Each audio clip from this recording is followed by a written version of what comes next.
Well, hi mate today to talk about our parkour project. It was a project that I worked on as a community development officer, and it's one of many projects that we do that could fit into this conversation that we're having today. We are obviously working with the Royal Horticulture Society, we've worked with Ian, and we've worked with Salford Community Leisure to deliver other projects as well.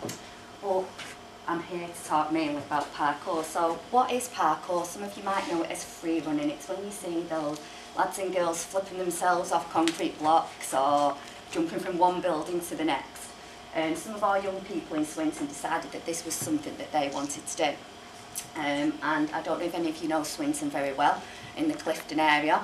The Forestry Commission have a piece of land called Olivia, which contacts two parks. It's Drinkwater Park and Clifton Country Park.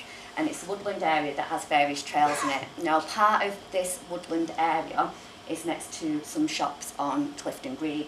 And at that point in time, there was quite a lot of antisocial behaviour around that to do with youth. The children really didn't have anything to do, so we asked them what they wanted, and we developed a parkour project for the 6-week holidays. Now, it just ran for 10 days in the 6-week holidays for a 2-week period.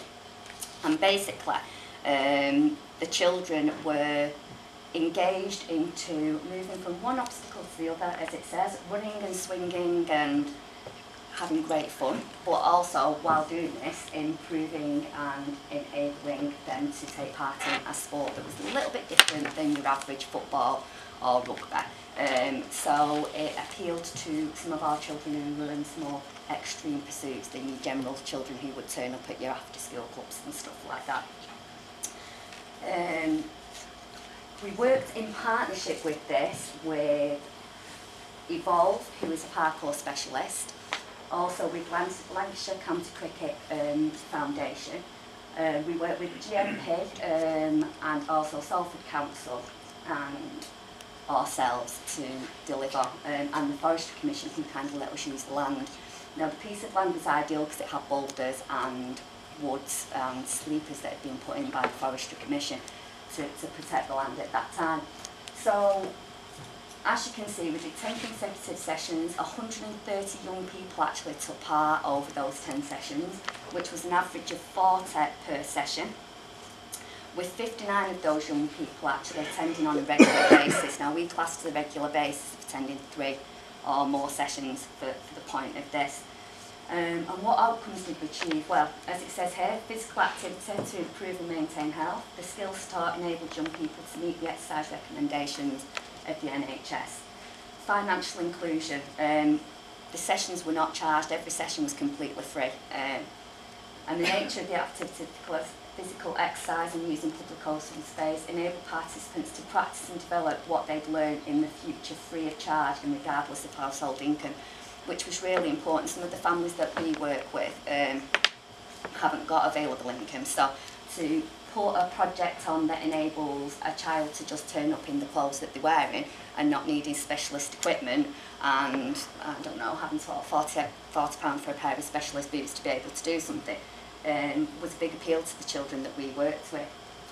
We've got diversionary activity, young people making positive choices by attending the sessions. At least 6 of the young people who previously perpetrated ASB attended, constituting 50 hours of diversionary activity. So that also helped the rest of the neighbours in the community. While the young people had something to do, an activity to deal with, they weren't creating issues elsewhere due to the boredom factor that a lot of our young people had today. We've also got community cohesion, observation from partners such as the police, whether the children were well behaved, young people working together with partners to deliver and drive the activity. This one at the bottom, children from all areas of Swinton and Clifton were mixing and getting on, which is quite unusual. You don't get this. If a lot of you work in Salford, you'll all realise that they're quite local, the children on the estates. They tend to stay to the estates where they are and not venture off and not move around. And that was one really good thing about the parkour project, because it was a little bit different. People came from all over to enable us to do that. And one really good thing from an observation as being the person who helped deliver it was the children actually came to each session early and left late, so they helped to tie the area up, cleared the rubbish up beforehand, took the rubbish away afterwards, and actually started looking after an area that they used to to litter because they wanted their activities to continue and be able to get the full use of that activity.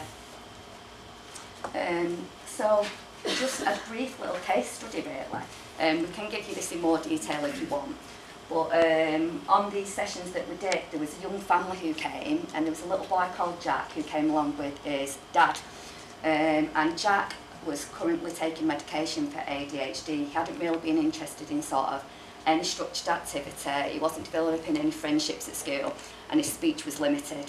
He made rather statements or wouldn't hold conversations with people. And for some reason, parkour captured Jack's imagination. At the end of the programme, Jack went from not really being involved with any other children to taking up the opportunity to go to 3 sessions at Evolve's centre, just off Salford Quays. And from then on, Jack then started attending sessions which went up to 6 days a week. He actually found a sport that helped to focus him. It took his adventurous side and put it into an activity that was safe for him and not causing disruption in his family. And it helped him grow in confidence, and to be honest, he's took part in sort of big showcases that they've done at Media City and stuff like that. So from a young boy who didn't get involved with anything, to put himself on that sort of stage was absolutely amazing. But it had more of an impact than that, because his dad, John, or Johnny as we call him, was actually out of work at the time.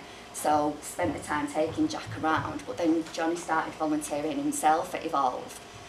So it started giving him skills and stuff. And he also lost a stone in weight while being involved and getting him, helping the other children develop their skills at Evolve. Parkour's gone on a little bit from this now as well. We've run this session and we've run some extra sessions. And 4 of the older young people also work with the Rio Ferdinand Foundation, and they've now got a qualification in youth leadership, and they've been volunteering at the Dean's Youth Club to put volunteer hours back into their community with younger children. That did come to a stop at the moment because the guys were just doing the GCSEs and we needed to give them a little bit of a rest. But then they are looking to take that back up now. They're all settled into their college places, etc. So it is developing. We are working to look with Salford Community Leisure as well to bring it to all our youth clubs, and we've currently got a funding application to help us do that. So that's me for now, but if there's any more questions, if you could contact me at the breakdown, that's fine. Yeah, so if that's okay, because we've got quite a lot of speakers, it'd be great. Thanks. Okay.